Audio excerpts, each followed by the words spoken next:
Hi Moose Hill friends, it's me, Mrs. McQueeney. I'm here at my home bringing remote library time to you and all your Moose Hill friends for the 9th week in a row.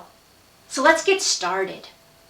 Last week we learned all about butterflies. Did you have fun?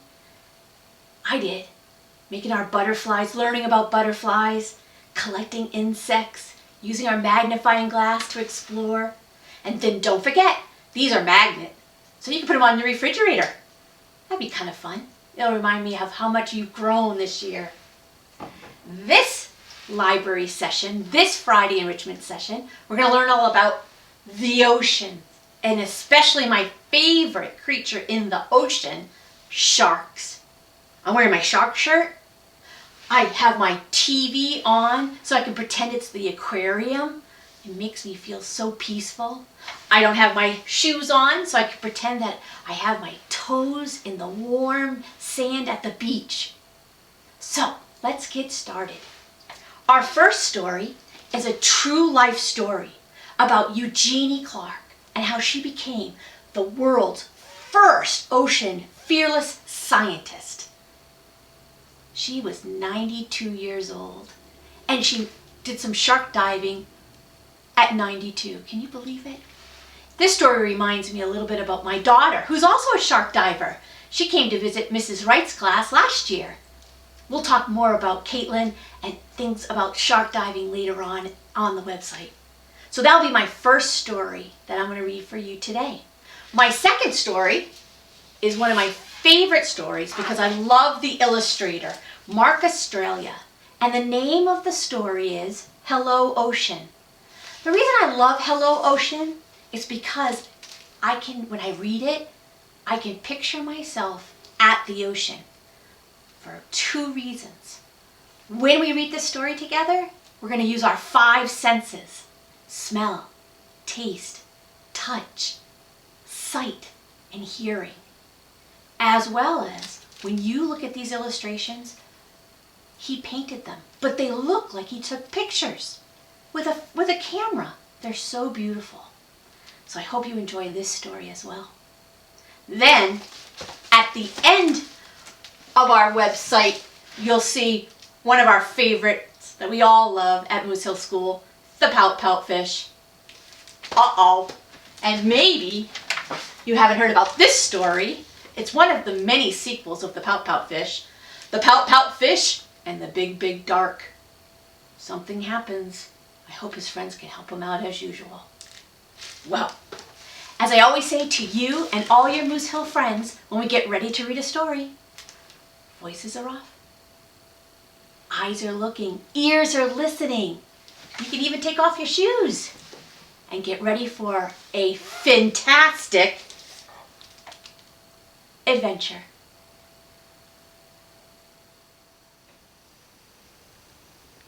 Shark Lady, the true story of how Eugenie Clark became the ocean's most fearless scientist.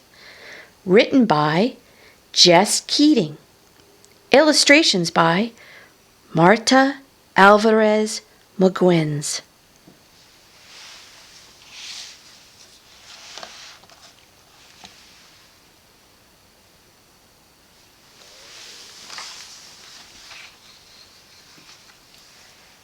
It was Saturday, and Eugenie wanted to stay at the aquarium forever.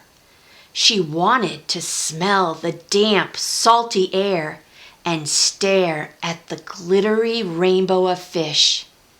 She wanted to keep watching her favorite animals, the sharks.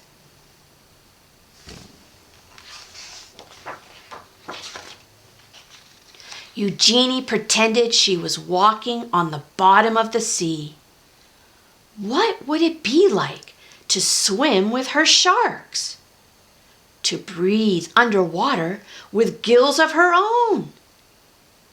More than anything, she wanted to find out.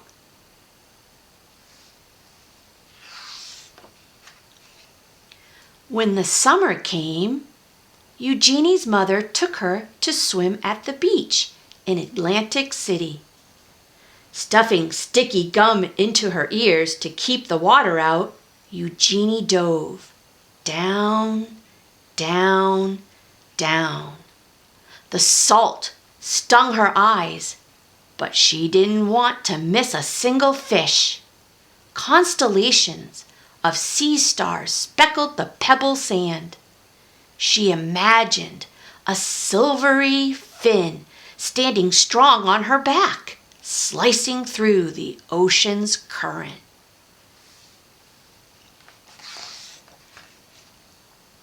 To others, sharks were ugly and scary, but Eugenie knew they were beautiful. As she glided through the cool water, she wished everyone could see sharks through her eyes. But the sharks were only in her mind for now. Eugenie decided to learn everything she could about them. So she dove. This time into books. Whale sharks, nurse sharks, tiger sharks, lemon sharks. Eugenie wanted to know all about them all. She also joined the Queens County Aquarium Society as its youngest member. Eugenie's notebooks filled with sharks. They swam in her daydreams and on the margins of her pages. At home, Eugenie's mother surprised her with an aquarium of her own. A 15-gallon tank was much too small for sharks, but Eugenie saved her allowance to buy guppies, clownfish, and coral red snails. It felt as big as an ocean in her room. Their small apartment became an aquarium, a laboratory, and a sanctuary.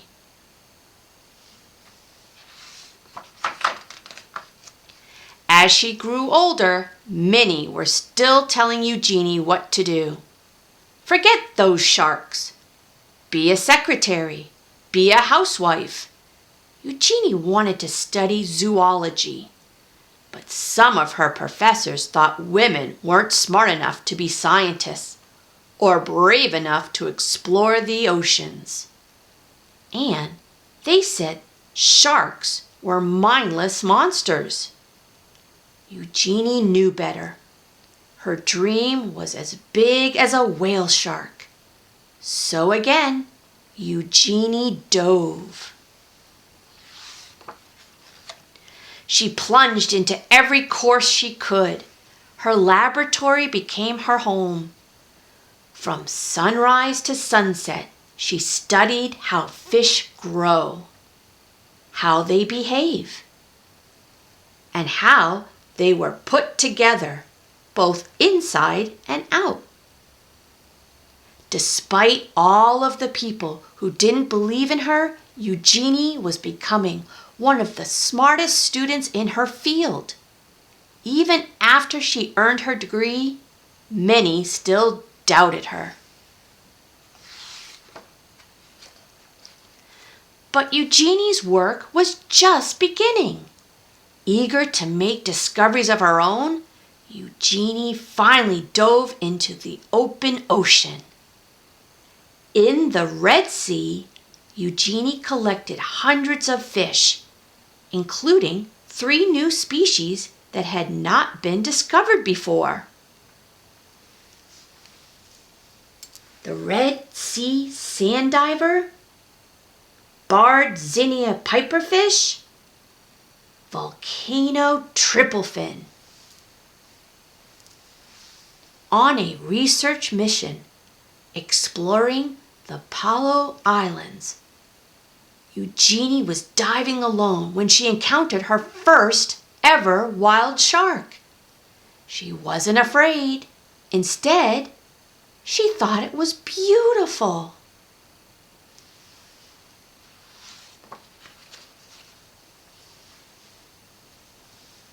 In Isla Mujeres, She dispelled the myth that sharks must keep moving to stay alive when she swam through dark caves, still and silent, full of resting sharks. Eugenie's daring heart grew bolder with each dive. Soon they began to call her Shark Lady. Eugenie had proven she was smart enough to be a scientist and brave enough to explore the oceans. As her courage grew, she began to love and understand her beloved sharks more and more. But she never forgot many still believed that sharks were mindless killers. Because of their scary reputation, humans were hunting sharks all over the world. Eugenie knew that sharks weren't stupid or mean. She was determined to prove everyone wrong. Eugenie fished through her mind and devised a brilliant experiment. Could she train a shark the way a person trains a dog?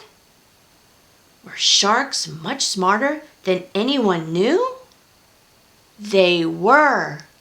Eugenie was the first scientist in the world to train sharks and even learn they could remember their training for at least 2 months after.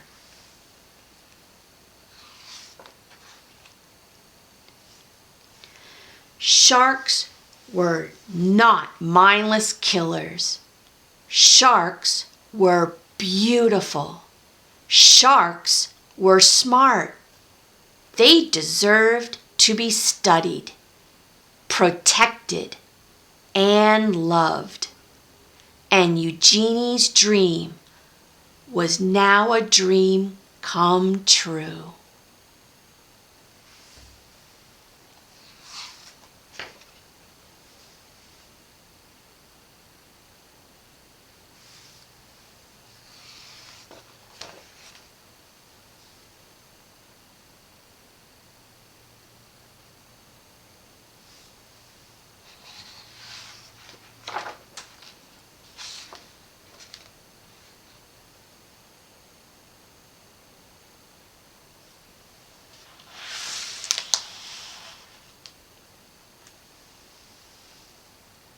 The end.